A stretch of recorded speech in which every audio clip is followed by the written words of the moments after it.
Buenos dias, and welcome to the Friday feature.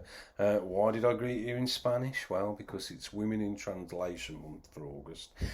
So we are going to focus this month on a few books from one of my favourite publishers, which is Charco Press, based in Edinburgh, who specialise in Latin American translations and put out the most beautiful books. So I thought we'd give them a feature this month. We're going to do it this week. Next week we'll do some more different translated work, but by female writers. So without further ado, let's crack on. First up, this one. It is Claudio Pinheiro, Elena Knows, translated by Francis Riddle. This is the most recent book from Charco, and I haven't read this one yet, and it does sound fantastic. Claudia is known as being the Hitchcock of Argentina. So Hitchcock of River Plate, I think, is the official title. So obviously a crime writer of high esteem there, and this book details it's a mystery, but I think according to the New York Times, I read a review in the New York Times, it said it's a piercing commentary on mother-daughter relationships and also the woman's relationship with the church, which I think is quite interesting, or with religion and the church. So the main protagonist is who's suffering from Parkinson's, sort of takes on the role of detective. She's not a detective, but takes on that role after her daughter has been murdered, found hanging in the belfry of a church. So it sounds a very sort of Hitchcockian setting. Get on that one.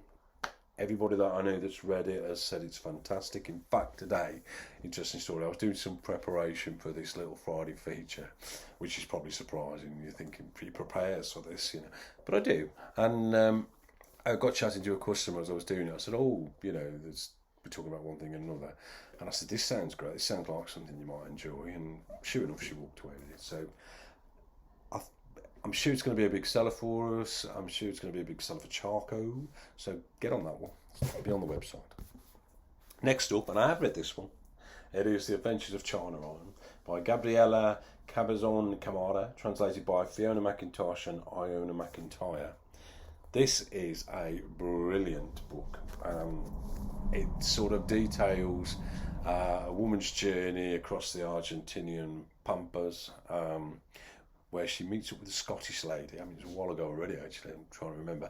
Meets up with a Scottish lady who's got some claim on some land, and it's kind of about that sort of, woman's place in these kind of, those times and those countries. A gaucho-style novel. It's a fab novel, I can't tell you any more than that. Get on that one. Brilliant. What a great cover as well.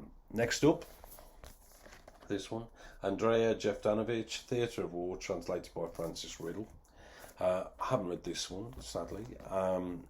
This one sounds absolutely fantastic. It sounds like it's written as a play, but it's not a play, but it's sort of a psychological drama told from the perspective of a 9-year-old, Tamara, who's a young girl. The family have had to leave, had to flee the Balkans in the war, resettle in South America, and the characters are sort of acting out this childhood as a play. It sounds absolutely, I really do want to get on this one. Chilean writer, sounds fantastic. And then the last one I'm going to talk about from Charco is this one, Dead Girls by Selva Almada, translated by Annie McDermott. I haven't read this one, but I have read Selva Almada's first book, which was Where the Wind Lays Waste, I think it's called, which was fantastic, I must say. This does sound like a great book. I'm thinking the way that the blurb's written on the back there, it's sort of I think Truman Capote in Cold Blood, where it's based on fact. It's got a journalistic quality to the writing, shall we say, but it reads like a novel. And this is about the murder of there was a series of murders of young Argentinian girls, small town Argentina, and it's that sort of uncovering what went on around that, and It sounds fantastic, and again, I know people that have read that and recommend it highly.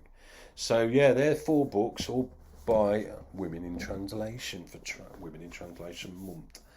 That's the 4 we're talking about. Those spines are gonna look mint on your bookshelf, and these covers, wow,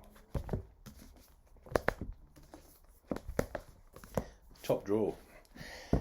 So yeah, that's the first 4 books we're going to talk about. How many minutes have we done? 5 minutes already. God, I do waffle.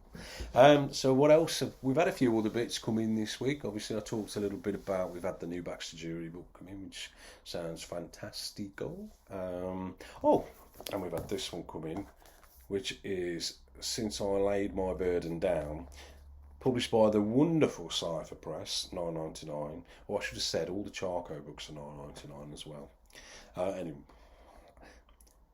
I waffle, but I miss the details sometimes. Anyway, this one sounds fantastic. A righteous, hilarious and heartbreaking cult novel about growing up black, queer and punk. Brilliant.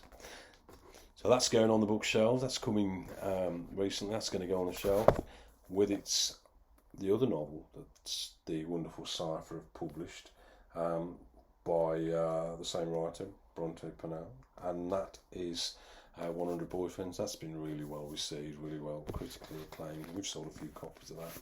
So yeah, they're going on the shelf as well. Look how lovely they're going to look on your bookshelf. So it's a bit of a short one this week. I don't know. Maybe I'm losing my ability to waffle. Probably not. So what else has gone on? Well, on the publishing side of things, as I say, we've released a few covers that's gone out to print. We should get those back soon, get them on the website, get them into the hands of readers. We're doing 3 poetry books. There's a little chat book from Drew, which tells the tales of our hapless protagonist from 7 Nights at the Flamingo Hotel. Doing the last few bits of work on Harry's Salt before we get that one out, and then we've got start cracking on with the final 3 poetry books for the year. So yeah, busy time between now and the end of the year, and we're putting out some good stuff. I mean, obviously I'm slightly biased when I say that, because if I didn't think it was any good, I wouldn't put it out. So yeah, that's it. Busy times. We're open 10 till 5 today, 10 till 5 tomorrow. Come down, come say hello. Make yourself known, have a chat about books, be prepared to have your ears talked off by yours truly, and if I don't see you, have a great weekend. If I do see you, as I say, it'd be lovely to see you, and I'll give you a bit more waffle next week, I guess. Adios, and over and out.